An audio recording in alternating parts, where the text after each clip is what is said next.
Hi, I'm Amber. I'm at Consensus 2025 here with Charles of Ezo.app. Welcome. Thank you very much. Thank you very much. So, I've been in crypto for a long time. I got the Bitcoin tattoo Oh, wow. eight years ago. Should have bought my Bitcoin actually instead All of of doing us. that. And Consensus was always on my to-do list. And as we created a company, last year was very tight schedule with token 2049. I think it was like Texas and Dubai and too complicated. And this year we're a Canadian company, so being in Toronto was very easy for us to come here. And we're actually ready also to showcase our products, see how the market reacts, onboard customer, investor, stuff like that. Nice. And so far, the reception has been. If you compare like to ETHDenver, so ETHDenver is very much more about like consumer, like very heavy DeFi oriented. A lot of like younger people, I would say. Whereas Consensus is way more corporate, way more B2C, very big focus on CeFi.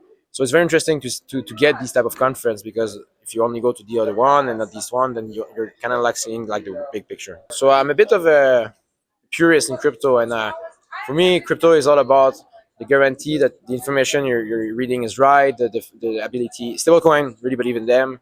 Payments. I'm not a big fan of RWA and AI and blah blah blah. Right. So I really think that here, but this year I feel like we're getting less BS than usual. Yeah. So I'm happy about that because like in the previous year we had all of these like meta word and like there's new stuff, everybody's doing it somehow, and then a year after that you don't see it. So I think the future here definitely be payments, but at the end of the day, and I can go a bit deeper into that if you want, but the big problem with crypto is that there's no incentive to pay with crypto. Like, why would you pay with crypto? Right. Why would you spend your Bitcoin, which is a variable asset, to buy a good, like you wouldn't pay with Apple shares? So why would you pay with Bitcoin? Right. If you know the answer, I've looked for that answer for the last 7 years. And even for the crypto product that exists with these cards, you're getting less crypto value than just getting the cash back, moving it into fiat, then to crypto. So there's no incentive. I think this is something that's missing out. Why would I really pay with crypto?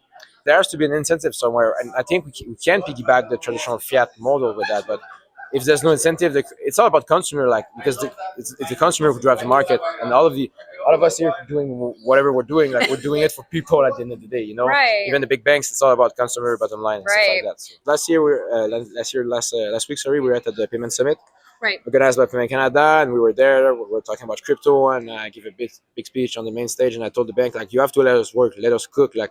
It's not because we do crypto that we're bad guys or you have to debank us. It's super hard in Canada to get banking relationship. It's basically impossible. As soon as you say that you're doing crypto, you could be Apple, but if you're touching crypto, Yeah.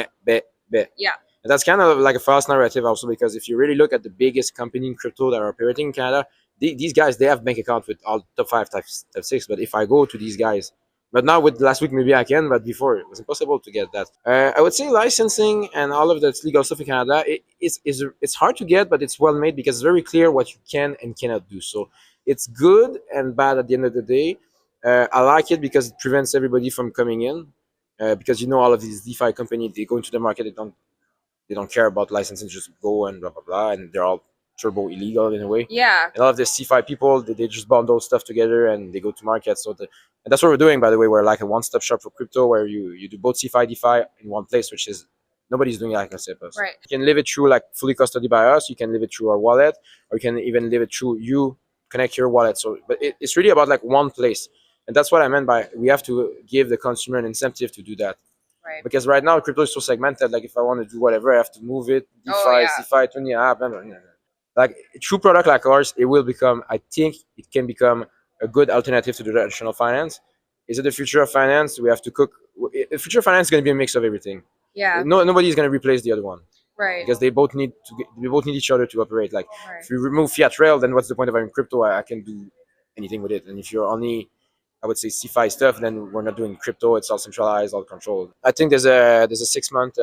Actually, I have a lot of insight because of a few of our advisor. And as soon as the stablecoin bill pass, if it pass, should pass according to what we hear. Yeah. It's going to be a gold rush because people are going to swarm in because people want like the SEC is not acting like before, and for us it's a bit of a touch point because we went through the legal path, but hey, it's good. Competition is good for the market. But yes, definitely the fact that the US is now open way more to crypto than they were before. Everybody copy what if the US does X, people do X. So if US allows people to come and grow crypto stuff, then it's definitely going to be a gold rush, 100%. Yeah. 100%. Right. Well, it seems like the future is bright for both Ezo.app and crypto in general, and I really appreciate you speaking with us today. Have a good one. Cheers.